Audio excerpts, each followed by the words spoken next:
Morning বন্ধুরা, আজকে আরেকটা নতুন দিনে আবার একটা নতুন ব্লগ। আজকের ডেটে আজকে হচ্ছে গিয়ে 25শে ডিসেম্বর। তো ফার্স্ট অফ অল সবাইকে মেরি ক্রিসমাস। আজকে প্ল্যানের ব্যাপারে বলি, আজকে আমরা যাব হচ্ছে গুয়াহাটি।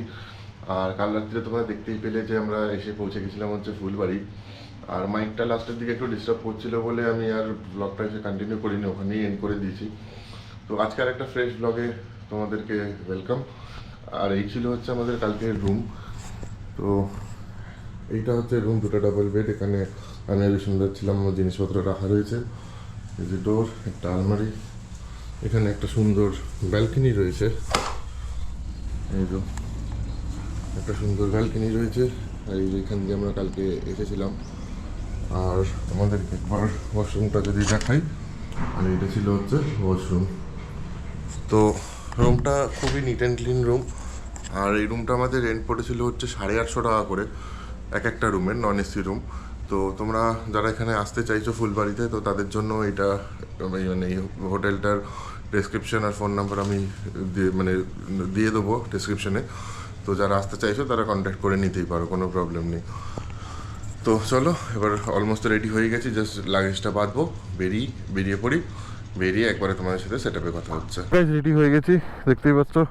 সামনে দাদা রয়েছে, মাঝখানে বিশ্বনাথ দা, আর এই হচ্ছে আমার বাইক, ফুললি লোডেড, একবারে রেডি। আর এইটা ছিল হচ্ছে আর কালকের আমাদের হোমস্টে। এই যে Ashiana homestay, AC non AC রুমও আছে অ্যাভেলেবেল, ডরমেটরিও রয়েছে, ফোন নাম্বারও রয়েছে, সেটা আমি ডেসক্রিপশন বক্সে দিয়ে দেবো। আর এইটা ছিল হচ্ছে আমাদের কালকের রুম। আর বাইকগুলো নিয়ে এসে এই যে নীল গেটটা দেখছো, এই নীল গেটের ভেতরে কালকে রাখা ছিল, সুতরাং আমাদের লাগেজও খুলতে লাগেনি। তো যাই হোক, তো চলো আমরা এগোতে থাকি, তারপর বাকি জার্নি তোমাদের সাথে শেয়ার করছি। তো গাইস, আমরা বেরিয়ে পড়েছি হোটেল থেকে, মানে হোমস্টে থেকে বেরিয়ে ইউটার্ন নিয়ে এই রাস্তাটা থেকে সোজা যেটা যাচ্ছি, এখান থেকে আমরা নিয়ে নেবো হচ্ছে লেফটের দিকে NH27-এ। আর এই যে এখানে লেখা আছে দেখো, জলপাইগুড়ি, আলিপুরদুয়ার, কুচবিহার। আর ডান দিকে সোজা যে রাস্তাটা চলে যাচ্ছে, ওখানে 2 কিলোমিটার গেলে পেয়ে যাবে হচ্ছে বাংলাদেশ বর্ডার। তো আমরা চলে এলাম হচ্ছে লেফটে। আর এখান থেকে এখনো জলপাইগুড়ির ডিস্টেন্স দেখাচ্ছে 36 কিলোমিটার, 47 মিনিট দেখাচ্ছে। তো গাড়িতে তেল আপাতত মোটামুটি সাফিসিয়েন্ট আছে, এখন খানিকক্ষণ চলি, মোটামুটি 100 কিলোমিটার তো চলবেই। তো তারপরে গিয়ে রিফিল করা যাবে। আর বাকি জার্নি, আজকের জার্নিটা হোপফুলি একটু ইন্টারেস্টিং হবে। ইন্টারেস্টিংয়ের থেকে বড় কথা একটু সিনিক হবে। কিছু দূর রাইড করে আসার পরেই আমরা পেয়ে গেছি হচ্ছে এরকম 4 লেন রাস্তা। আর রাস্তার কন্ডিশন বেশ ভালো, রাইড করতে হেভি লাগছে। আর তার থেকেও বড় কথা হচ্ছে ওয়েদারটা জাস্ট অসাধারণ লাগছে, একদম ঝকঝকে রোদ, না খুব গরম লাগছে না খুব ঠান্ডা লাগছে, একটা সুন্দর হাওয়া, মানে জাস্ট অ্যামেজিং। মানে এই জিনিসগুলোর জন্য যে কবে থেকে ওয়েট করেছিলাম, লাস্ট 1 বছর ধরে কোথাও রাইড করা হয়নি, রাইড করতে পারছিলাম না। মানে এই বছর ট্রিপে এসে যেন একদম পুরো সার্থক হচ্ছে ট্রিপটা। তো ভাই, আজকের জার্নিটার ব্যাপারে যদি তোমাদের আগে একটু বলে রাখি, তো আজকে আমরা যাব হচ্ছে গুয়াহাটি, মানে ফুলবাড়ি থেকে আজকে আমরা কভার করবো হচ্ছে গুয়াহাটি পর্যন্ত। আর ফুলবাড়ি থেকে গুয়াহাটির ডিস্টেন্স গুগল ম্যাপ দেখাচ্ছিল 426 কিলোমিটার, যেটা অ্যাকর্ডিং টু গুগল ম্যাপ বলছে মোটামুটি 8 থেকে 9 ঘন্টা সময় লাগবে। সেটা আমরা হল্ট দিয়ে সব কিছু করে অ্যাপ্রক্স 12 ঘন্টা ধরে রেখেছি। তো যাই হোক, বেরোতে একটু লেট হয়েছে, মানে 7টায় প্ল্যান করেছিলাম বেরোবো, সেখানে আমরা বেরিয়েছি মোটামুটি 1:30টার দিকে। আর এখন হোটেল থেকে বেরিয়ে অলমোস্ট 15 কিলোমিটার রাইড করে একটা টোল গেটের কাছাকাছি এসছি। এটা কোন টোল গেট একবার দেখতে হবে। তবে রুটটা সম্বন্ধে বলি, রুটটা আজকে হবে হচ্ছে, আমরা এখান থেকে ফুলবাড়ি থেকে যাব হচ্ছে জলপাইগুড়ি থেকে হয়ে ফলাকাটা হয়ে বনগাইগাঁও হয়ে ঢুকবো হচ্ছে আমরা গুয়াহাটি। তো এটার অনেকগুলো রুট আছে। তো যে রুটটা তোমাদের আমি বললাম, যারা ফুলবাড়ি হয়ে আসবে তারা কিন্তু এই রুটটাই চুজ করো। আদারওয়াইজ আরেকটা যে রুটটা আছে, সেই রুটের কিন্তু রাস্তা কন্ডিশন খুব খারাপ, আর খুব মানে আই লিটারেলি মিন খুব খারাপ। তো যারা এদিকে ট্রাভেল করছো, আমি বলবো এই রুটটাই তোমরা চুজ করো। তোমরা শিলিগুড়ি থেকে আসো, চাই ফুলবাড়ি থেকে, তোমাদের আসতে এই রাস্তাতেই হবে। তো যারাই চুজ করবে এই রাস্তাটা ধরেই তোমরা যেও। আর এটা পানিকৌড়ি টোল প্লাজা। আচ্ছা, এটা হচ্ছে পানিকৌড়ি টোল প্লাজা।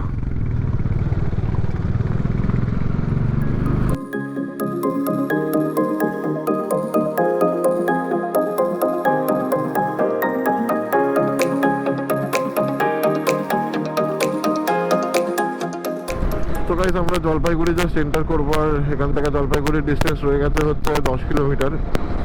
আর এখান থেকে আলিপুরদুয়ার হয়ে আমরা যাবো, তো আলিপুরদুয়ারের ডিস্টেন্স এখান থেকে দেখাচ্ছে 101 কিলোমিটার। তো যাই হোক, এখন অব্দি তো জার্নি হেভি এনজয় করছি।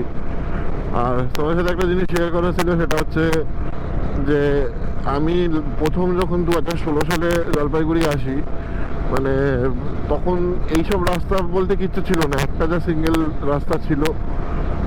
আর তারপরে আমি লাস্ট এসেছি হচ্ছে 2019 সালে। ওখানে জলপাইগুড়িতে একটা কলেজ আছে, জলপাইগুড়ি গভর্নমেন্ট ইঞ্জিনিয়ারিং কলেজ। তো ওখানে 2019-এর ফেব্রুয়ারি মাসে লাস্ট আমি এসেছিলাম হচ্ছে তখন, মানে ওই কলেজে শো করতে এসেছিলাম বেসিক্যালি। তো যেহেতু আমি মিউজিক লাইনে ছিলাম, আমি আমার নিজস্ব একটা ব্যান্ড ছিল, আমি বেসিস্ট ছিলাম সেখানে, বেস গিটার প্লে করতাম। তো আমাদের সেই ব্যান্ড এসেছিলো এখানে জেকলেটে শো করতে, মানে ওদের যে অ্যানুয়াল যে কার্নিভালটা হয়, তো ওটা ওই ঠিক হোলির টাইমটাতেই হয়।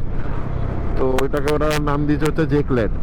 তো লাস্ট জেকলেট 2019-এ আমরা পারফর্ম করেছিলাম। তখনও যখন এসছি এই রাস্তায়, আমাদের সেবারে এসেছিলাম হচ্ছে বাসে, কারণ ট্রেনের টিকিট পাওয়া যায়নি, তাই বাসে করে আসা হয়েছিল। তো আমাদের যে শিলিগুড়ির যে বাস টার্মিনাসটা রয়েছে তেনজিং নরওয়ে, ওখানে নামিয়ে দিয়েছিল। এবার তারপর আমাদের গাড়ি পাঠিয়েছিল হচ্ছে কলেজ থেকে রিসিভ করার জন্য। তো যখন আমাদের এই রাস্তা দিয়ে নিয়ে যাচ্ছিল, মানে আমরা জাস্ট গাড়িতে বসে এইটুকু ভাবছি যে কতক্ষণে রাস্তাটা শেষ হবে। আর শিলিগুড়ি থেকে জলপাইগুড়ির ডিস্টেন্স তোমরা আশা করছি বুঝে গেছো মোটামুটি। ওই দিক থেকে যদি ধরা যায় কিছু না হলেও 60-70 কিলোমিটার তো বটেই। তো যাই হোক, তো এখন এই রাস্তা দেখে আমি জাস্ট অবাক। সকালে আমরা জলপাইগুড়ি ক্রস করে এসেছি, আর এখন আমরা যাচ্ছি হচ্ছে ময়নাগুড়ির দিকে। আর ময়নাগুড়ির ডিস্টেন্স এখান থেকে রয়েছে হচ্ছে মোটামুটি 9 কিলোমিটার মতো। আর এই ব্রিজটা জাস্ট দেখো, কি অপূর্ব সুন্দর দেখতে ব্রিজটা। ওইদিকে হচ্ছে রেল লাইন যাচ্ছে, আর মাঝখান দিয়ে রাস্তা, ওদিকে ডাউন লেন, এদিকে আপ লেন। আর নিচে if I am not mistaken এটা তিস্তা নদী হবে হয়তো। হ্যাঁ, তিস্তা রিভারই হবে, তিস্তা রিভারই। নর্থ বেঙ্গলে আর তিস্তা রিভার ছাড়া আছে কি? তো গাইজ হোটেল থেকে বেরিয়ে অলমোস্ট 40-45 কিলোমিটার রাইড করার পরে এক জায়গায় এসে দাঁড়িয়েছি, একটু চা খেতে হবে আর একটু জলের জন্য। তো এই হচ্ছে আমার পিছনে হাইওয়ে, আর এই যে দেখছো এইখানে দাঁড়িয়েছি হচ্ছে আমরা। আর এই যে আমাদের সব বাইক পার্ক করে রাখা আছে এখানে। আর আমরা এই রাস্তা ধরেই যাবো পুরো কন্টিনিউয়াসলি। এইখানে আমরা খাবো, আর খাওয়ারের একবারে ভাবলাম দাঁড়িয়েছি যখন, একবারে একটু ব্রেকফাস্টটাও সেরে নিই। তো একবারে ব্রেকফাস্ট সেরে এখান থেকে ডিরেক্ট বেরোবো, বেরিয়ে চলে যাবো হচ্ছে আমরা গুয়াহাটির উদ্দেশ্যে। আর রুটটা তো তোমাদেরকে বলেই দিয়েছি, এখান থেকে গুয়াহাটি পর্যন্ত এখনও 370 কিলোমিটার মতো দেখাচ্ছে, 8.5 ঘন্টার এখনও রাস্তা। তো এখানে বেশিক্ষণ টাইম ওয়েস্ট করবো না, তাড়াতাড়ি ঝটপট খেয়ে দিয়ে নিয়ে একবারে ডিরেক্ট বেরিয়ে যাবো। চলে এসছে ব্রেকফাস্ট, আর এই হচ্ছে আজকে ব্রেকফাস্টের নমুনা। পরোটা, আঠার পরোটা, এদিকে রুটি, বৌদিও পরোটায়, দাদা রুটি। হেলথ কনসিয়াস, স্বাস্থ্যকর প্লেট। স্বাস্থ্যকর প্লেট। আর আমরা বাড়ির বাইরে স্বাস্থ্যকর কেন থাকবো? বাড়ির বাইরে আমরা ক্যালোরি কাউন্ট করি না, আমরা শুধু খাবার কাউন্ট করি। অনেক স্বাস্থ্যকর লোকজন আছে। হ্যাঁ হ্যাঁ, অনেক স্বাস্থ্যকর লোকজন রয়েছে। ক্যালোরি কাউন্ট করবো কি না করবো ডিপেন্ড করছে যে সামনের প্লেটেতে কি রাখা আছে একদম। তো আপাতত এই হচ্ছে এখন সিন, বাট খাওয়া দাওয়া ফেলে রেখে লাভ নেই, তাড়াতাড়ি খেয়ে দিয়ে বেরিয়ে পড়ি। রাস্তা এখনো অনেকখানি, চলো আমরা ব্রেকফাস্টটা কমপ্লিট করে নিই, একবারে সেটাপে দেখা হবে। তো গাইস আমরা বেরিয়ে পড়লাম হচ্ছে খাওয়া দাওয়া করে আবার গুয়াহাটির উদ্দেশ্যে। আর ঘড়িতে এখন টাইম হয়ে গেছে হচ্ছে 11:15, 10:46 হচ্ছে। তো এখান থেকে আমাদের নেক্সট স্টপ ডিরেক্ট, এখানেও কিছু হলো নাকি? ও আচ্ছা। আর নেক্সট স্টপ আমরা কোথায় নেব জানি না, বাট যতদূর পসিবল যাওয়া যায় যাব। তো গাইস আমরা রাইড করে ফুলবাড়ি থেকে এখনো অবধি 60 কিলোমিটার অবধি এসেছি। আর 60 কিলোমিটার থেকে আসার পর একটা টোল গেট পেয়েছি। এই টোল গেটটা হচ্ছে, কোনো নাম তো লেখা নেই, NHAI লেখা আছে জাস্ট। এনিওয়ে, যাই হোক, আজকের দিনের সেকেন্ড টোল এটা।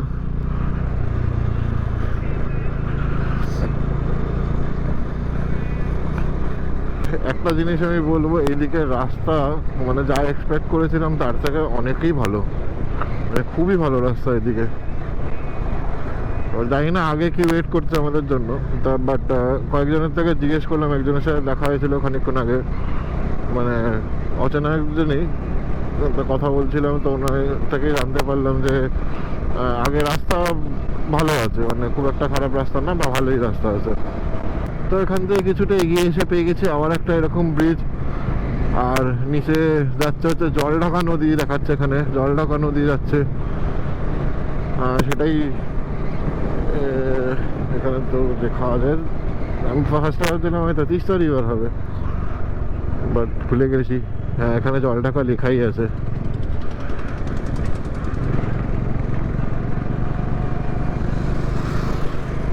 ওই দেখো আরো কত লোক যাচ্ছে, এই চার।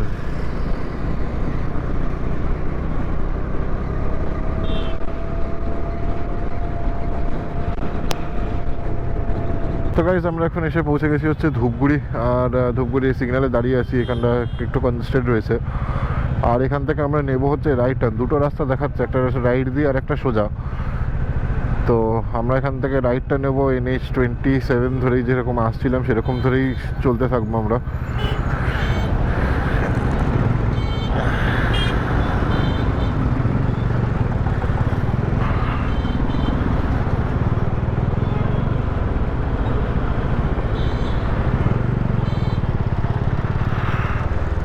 তো যাই হোক এখানটা একটু কনজেস্টেড তো রয়েছে, বাট প্রবলেম আশা করছি হবে না, যেহেতু এটা ডবল লেন রাস্তা রয়েছে।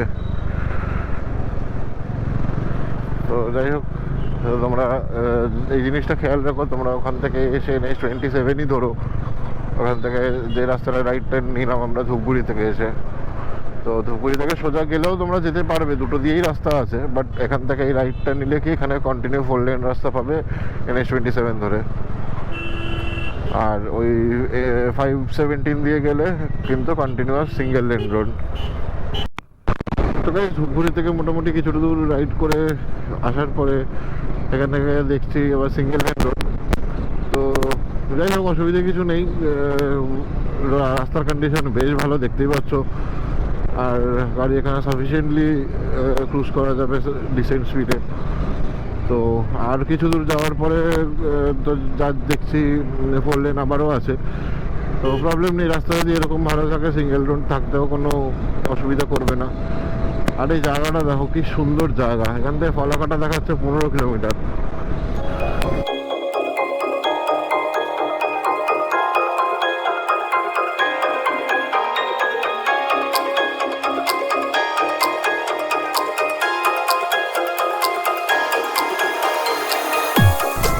তো গাইস আমরা এখন পৌঁছে গেছি হচ্ছে ফালাকাটা, আর ফালাকাটা এসে এখান থেকে দুটো রাস্তা যাচ্ছে, এখান থেকে আমরা নেব হচ্ছে রাইট টার্ন NH-17 দিকে।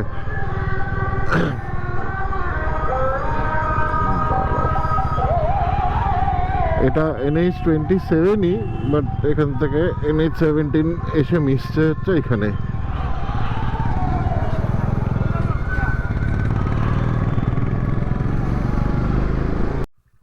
দেখুন এরকম একটা রাস্তায় এসে পড়েছি, রাস্তাটা কিছুক্ষণ ধরে বেশ খারাপ, মানে বেশ খারাপ মানে খুবই খারাপ।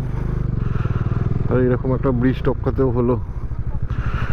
শুনেছিলাম মাঝখানে রাস্তা মোটামুটি 30-35 কিলোমিটার খারাপ পাবো, তো এটাই সেটা কিনা সেটাই ভাবছি। এখন আসার প্ল্যান হয়েছিল আর কি এই রাস্তায়, তখন মানে অনেকের সাথে কনসাল্ট করেছিলাম এই রাস্তাটার ব্যাপারে, তো অনেকেই বলেছিল এই রাস্তাটা নাকি এরকমই কন্ডিশন। এটা অ্যাকচুয়ালি আন্ডার কনস্ট্রাকশন রোড।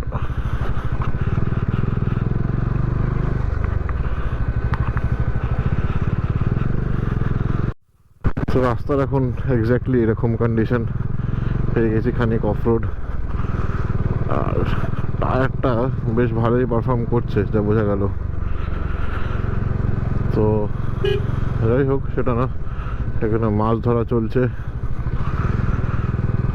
আর রাস্তাটা যে কি খারাপ খানিকটা সেটাই ভাবছি। আহা, সুন্দর।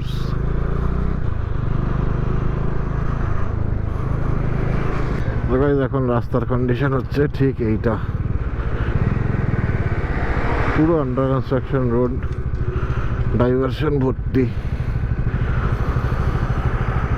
হ্যাঁ, এই যে এখানে দেখতে পাচ্ছ তোমরা, রাস্তা অলরেডি হচ্ছে এখানে। এটা যে শেষ কবে হবে জানি না, হোপফুলি কয়েকদিনের মধ্যে এটা তোমরা রেডি পেয়ে যাবে, হয়তো কয়েক বছরের মধ্যে।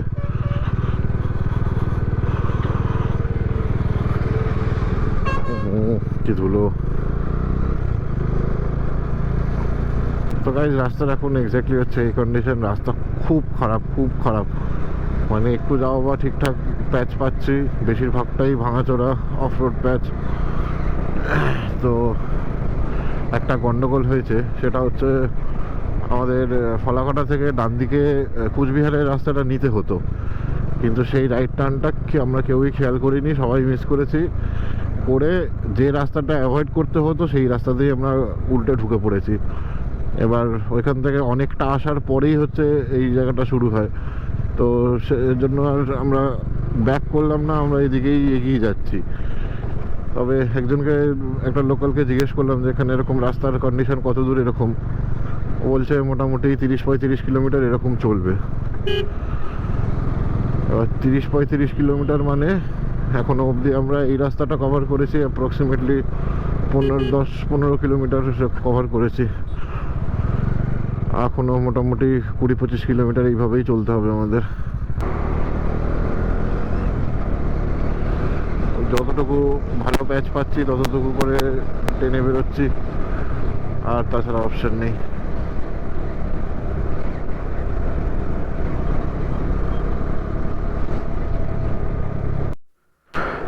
সেখানে দাঁড়িয়েছিলাম একটু ফুয়েল অফ করার জন্য, আর এই যে বাইকগুলো দাঁড়িয়ে। আর সত্যি কথা বলতে এই জিনিসটা নেওয়া গেল না আমাদের। এখনও বলছে এই অবস্থায় 25 কিলোমিটার, 20-25 কিলোমিটার এখনও এইরকম। মানে জাস্ট ইম্যাজিন এটা কতক্ষণ টাইম লাগতে পারে। তো যাই হোক, আমরা এখন একটা এখানে দোকান থেকে আখের রস খেতে দাঁড়িয়েছি। এখানে একটু আখের রস খাই, একটু এনার্জি নিই, তারপরে আবার বেরোচ্ছি। আর গরমও লাগছে সেরকম, ভিতরে সব লাইনার টাইনার খোলা, বাট স্টিল গরমও লাগছে। যাই হোক, একটু রেস্ট নিয়ে নিই, তারপরে আবার বেরোচ্ছি। তো গাইস, আমরা এই আখের রস খেয়ে বেরোচ্ছি এবার। এখনও এটা ভেবেই গায়ে জ্বর আসছে যে এই রাস্তা দিয়ে এখনও 20 কিলোমিটার যেতে হবে। বাট স্টিল এই পোর্শনটা কম্পারেটিভলি বেটার। মানে ধুলো নোংরা ময়লা আছে ঠিকই, বাট রাস্তাটা উপর খবর নয় এই পোর্শনটা অন্তত। জানি না আগে কি আছে। তো যাই হোক, চলো এগোতে থাকি, দেরি করে লাভ নেই, অনেকটা রাস্তা এখনও যেতে হবে। তো অনেকক্ষণ বাদে একটু ভালো ঠিকঠাক রাস্তা পেয়েছি আর কি। এরকম দেখতে পাচ্ছ রাস্তার কন্ডিশন। রাস্তাটা মোরাললেস ভালো, অন্তত ঠিকঠাক গাড়ি চালানো যাচ্ছে, চালিয়ে শান্তি পাওয়া যাচ্ছে। তো যাই হোক, এইভাবে এখন এগাই। জানি না আর কতদূর পরের গিয়ে আবার খারাপ পাবো। বাট যেখানে আমরা ফুয়েল আপ করলাম ওখান থেকে খুব বেশি দূর আসেনি, আমরা হার্ডলি হয়তো 10 কিলোমিটার এসেছি। তারপরে এরকম সিঙ্গেল লেন পেয়েছি, বাট রাস্তাটা ইয়ে ভালো। এবার একজন ভদ্রলোক, উনি পেট্রোল পাম্পে বললেন যে 20-25 কিলোমিটার পরে নাকি 4 লেন রাস্তা। তো গাইস, ট্রাফিক পেরিয়ে অনেক অফরোডিংয়ে মারামারি করে ফাইনালি এসে উঠেছি এরকম একটা জঙ্গলের ভিতর দিয়ে একটা রাস্তায়। আর সিনারিটা তো খুব সুন্দরই লাগছে, বাট যা অফরোডিং করলাম আর যে হারে ভাঙা রাস্তা ছিল, তারপরে দেখছি আমার গাড়িটা আরও গন্ডগোল করছে। আমাদের নিতে হবে হচ্ছে রাইট টার্ন। আর এই যে দেখছো লেখা আছে শিলিগুড়ি আলিপুরদুয়ার বাদিকে, গুয়াহাটি ডান দিকে। তো এই ডান দিকের রাস্তাটা আমাদের নিতে হবে, কিন্তু এখানে তো 4 লেনের কোথাও নামগন্ধও পাচ্ছি না। তো বেশ খানিকক্ষণ কাইকিচির করার পর ফাইনালি একটু ঠিকঠাক রাস্তা পেয়েছি। মানে জানমে জানাই এরকম একটা ব্যাপার। একটু শান্তি পেলাম, গাড়িটা ঠিকঠাকভাবে চলছে, গাড়ি সকার খেলছে না। উফ, কি শান্তি। ওই যে দেখছো এই ব্যারিকেডটা, এটা হচ্ছে অফিসিয়ালি আমরা এন্টার করে গেলাম হচ্ছে আসাম টোল রোড স্টার্ট। আর এই যেখানে লেখা আছে ওয়েলকাম টু আসাম। তো আমরা অফিসিয়ালি আসাম এন্টার করে ফেলেছি। আর এই জার্নির এটা আমাদের দ্বিতীয় স্টেট। আর এখান থেকে গুয়াহাটির ডিস্টেন্স রয়ে গেছে হচ্ছে 260 কিলোমিটার মতো। আর ঘড়িতে এখন টাইম হয়ে গেছে হচ্ছে 2:29, মানে 2:30 বাজছে।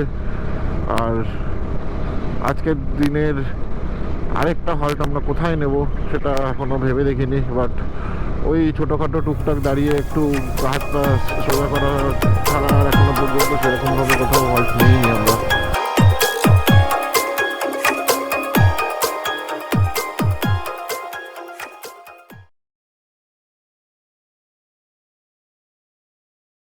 এই জায়গাটা জাস্ট দেখো একবার, পুরো কলা বাগানে ভর্তি। আর এখান থেকে গুয়াহাটির ডিস্টেন্স দেখাচ্ছে আরও মোটামুটি 210 কিলোমিটার মতো। আর এখন রাস্তাটাই যেটা যাচ্ছি আমরা, রাস্তাটা পুরো জঙ্গলের মাঝখান দিয়ে যাচ্ছে, পুরো দু সাইডে জঙ্গল আর পুরো জঙ্গলের মাঝখান দিয়ে রাস্তা। তো গাইস এখন একটা প্রবলেম হয়ে গেছে, সেটা হচ্ছে বলছিলাম যেটা চাকা নিয়ে খুব প্রবলেম হচ্ছে। তো একটু দাঁড়িয়েছিলাম একটা জায়গায় টয়লেট করার জন্য। তো এবার ওখানে একটা লোকাল দোকান দেখতে পেয়ে ওকে দেখালাম। তো সে বলছে দাদা তোমার বিয়ারিং, মানে সামনের যে বল বিয়ারিংটা থাকে ওটার অবস্থা খুব খারাপ আর ইমিডিয়েটলি চেঞ্জ করতে হবে। তো যাই হোক খোঁজখবর নিয়ে কি কপাল, কাছে পিঠের মধ্যে একটা বাজাজের সার্ভিস সেন্টার এবং শোরুম ছিল। তো এই যে তোমাদেরকে দেখাই, এইটা হচ্ছে সেই শোরুম, বাজাজের শোরুম। আর এখানে সব দাঁড়িয়ে আছে, এই যে ভিতরে আমার গাড়িটার কাজ হচ্ছে।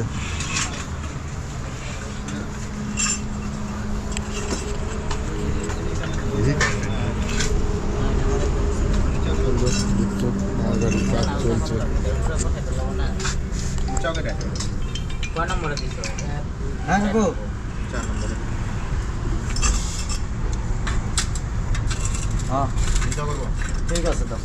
মেকানিক্যাল ইস্যুস তো আর বলে করে আসে না, তো সুতরাং কিছু করার নেই। তো যাই হোক এখন এটা ঠাকুর ঠাকুর করে হয়ে যাক, তারপরে আবার আমরা বেরোবো। ওই এখন কাজ চলছে বিয়ারিংয়ের ভেতরে, এই যে। আর এই অবস্থা এখন বাইক দাঁড়িয়ে রয়েছে। তো যাই হোক কাজটা যে কমপ্লিট হয়ে যাচ্ছে এটাই আমাদের কাছে বড় কথা। তো আমরা কাজটা করে এখান থেকে বেড়ে যাই না, মানে পৌঁছতে তো রাত ডেফিনেটলি হবেই। তো যাই হোক চলো করে নিয়ে বেরোই এখান থেকে, বেরিয়ে তারপরে তোমাদের সাথে আবার কথা হচ্ছে। প্রায় সেই বাজাজের শোরুম থেকে বেরোলাম এখন কাজ কমপ্লিট করে। আর গাড়ি এখন একদম পারফেক্ট কন্ডিশনে রানিং। আর এখান থেকে এখন পৌঁছাতে হবে হচ্ছে আমাদের গুয়াহাটি। আর নেক্সট স্টপ আমাদের এখানে শোরুমে যা বললো লোকজনেরা, বলছে সামনে কোথাও কিছু খাওয়া দাওয়া করে নিতে, কারণ তারপরে আর ভালো সেরকম কোথাও দোকানপাট পাওয়া যাবে না। তো যাই হোক আমরা সেই উদ্দেশ্যেই এগাচ্ছি এখন। এবার নেক্সট এখানে পড়বে হচ্ছে আমাদের বনগাঁও এখান থেকে এখনও আরও 50 কিলোমিটার দূরে। তো ওরকম জায়গাতেই কোথাও একটা স্টপ করে খাওয়া দাওয়া করে নেবো আর কি। তো গাইস আমরা এখন দাঁড়িয়ে আছি হচ্ছে একটা পেট্রোল পাম্পে। আর এখানে একটা ছোট্ট ব্রেক নিয়ে ফুয়েল আপ করিয়ে নিলাম, দাদার গাড়ি আমার গাড়ি। আর এখানে দাঁড়িয়ে এই যে রেল লাইনারটাও পরে নিলাম, কারণ ঠান্ডা কিন্তু এবার লাগছে, এবার থার্মাল লাইনার আর বাঁচাতে পারছে না। তো যাই হোক এখনও আমাদের প্রায় 100 কিলোমিটার ট্রাভেল করতে হবে গুয়াহাটি পৌঁছানোর জন্য। আর আমরা এই মুহূর্তে আছি হচ্ছে নলবাড়ির জাস্ট কিছুটা আগে। তো সেরকম কিছু রেকর্ড করছি না, কারণ অন্ধকার রাস্তা আর এখন একটু রাইডে কনসেন্ট্রেট করছি যতটা পারছি। তো ওই জন্য একবারে গুয়াহাটি পৌঁছে ইদার, আর না হলে একবারে সোজা হোটেলে পৌঁছে তোমাদের সাথে কথা হবে।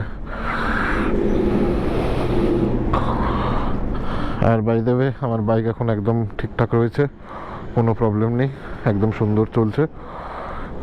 তো এখন রাইডটা বেশ ভালোভাবেই আমরা কন্টিনিউ করছি। তো চলো আমরা বেরোই এখান থেকে, বেরিয়ে তোমার সাথে একবারে দেখা হচ্ছে সোজা গুয়াহাটিতে। ফাইনালি আমরা এসে পৌঁছে গেছি হচ্ছে সরাইঘাট ব্রিজে। আর এই যে ব্রিজটা দেখছো এটা কিন্তু বলা যায় গেটওয়ে অফ গুয়াহাটি, মানে এই ব্রিজটা জাস্ট ক্রস করলে কিন্তু আমরা গুয়াহাটি সিটি এন্টার করে যাব। আর তাছাড়া ব্রিজটা কিন্তু বেশ লম্বা, রাস্তা একটু যদিও ভাঙাচোরা রয়েছে বাট ঠিক আছে, কোনো অসুবিধা নেই। আর তাছাড়া ভিডিওটা সেরকমভাবে করা হলো না, কারণ দেখতেই পেলে যে বাইকটার কীরকম একটু প্রবলেম হলো। তো যাই হোক, সেটা এখন কিছু করার নেই। আর এখন টাইম অলমোস্ট রাত্রি 12:30 বাজে, যেখানে আমাদের অলমোস্ট 10টার মধ্যে পৌঁছে যাওয়ার কথা, আমরা প্রায় 2-2.5 ঘন্টা লেট চলছি। আর যাই হোক, কিছু এখন তো করার নেই, যা হয়ে গেছে হয়ে গেছে। আশা করছি কালকের দিন থেকে আরও ভালোভাবে রাইড করতে পারবো। তো এনিওয়েজ চলো আমরা জাস্ট ব্রিজটা ক্রস করব। আর নিচে দেখতে পাচ্ছ ব্রহ্মপুত্র রিভার চলে গেছে, মানে দেখা যাচ্ছে না, আমরা খালি চোখে দেখতে পাচ্ছি, বাট ক্যামেরায় ক্যাপচার করবে না ওটা। যাই হোক, এনিওয়েজ চলো পৌঁছাই, হোটেলে গিয়ে তোমাদের দেখাচ্ছি যে আজকে আমাদের স্টে কোথায় আছে। তো গাইস ফাইনালি এসে পৌঁছে গেছি হচ্ছে গুয়াহাটি। আর অনেক খাটনি কষ্টর পরে ফাইনালি এই যে ড্রিম সিটি হোটেল, এখানে আজকে রাত্রিরে আমাদের স্টে। আর এখন প্রায় রাত্রির বাজে হচ্ছে 12:15, সরি 1:15। তো এত রাত্রিরে কোথাও কিছু পাওয়া যাচ্ছে না, তো এখন অপশন নেই, এখানেই আমরা থাকছি। তো এবার এখানে আমাদের বাইক পার্কিং হবে, বা লাগেজ আমরা খুলবো না ডিসাইড করেছি, এই সমেতই রেখে দেবো। তো চলো পার্কিং করি, রুমে যাই, তারপরে গিয়ে বাকি কথা। তো গাইজ এসে পৌঁছে গেছি হচ্ছে আমরা হোটেলে। আর এখন জাস্ট খাবো দাবো, শুয়ে পড়বো। আর শরীর দিচ্ছে না, কারণ কালকেও প্রায় 15-16 ঘন্টা রাইড করেছি, আর আজকেও প্রায় 12-14 ঘন্টা রাইড হয়ে গেল, আর শরীর দিচ্ছে না। এখন জাস্ট খাবার এসে গেছে, ইভেন এমন খারাপ কপাল যে খাবারও আমরা পাইনি, আমরা সুইগি দিয়ে খাবার অর্ডার করেছি। এখন জাস্ট কোনো রকমে খাবো, খেয়ে দিয়ে জাস্ট শুয়ে পড়বো। আবার বাকি ডিটেলস তোমাদের সাথে কালকে শেয়ার করবো, কালকের জার্নিটা। তো এই ভিডিওটা এখানেই শেষ করছি। যদি ভিডিও ভালো লেগে থাকে তো একটা লাইক দিয়ে দিও, সাবস্ক্রাইব করে নিও, যাতে আগামী দিনের ভিডিওগুলো তোমরা দেখতে পাও। তো চলো, good night, be safe, ride safe, by.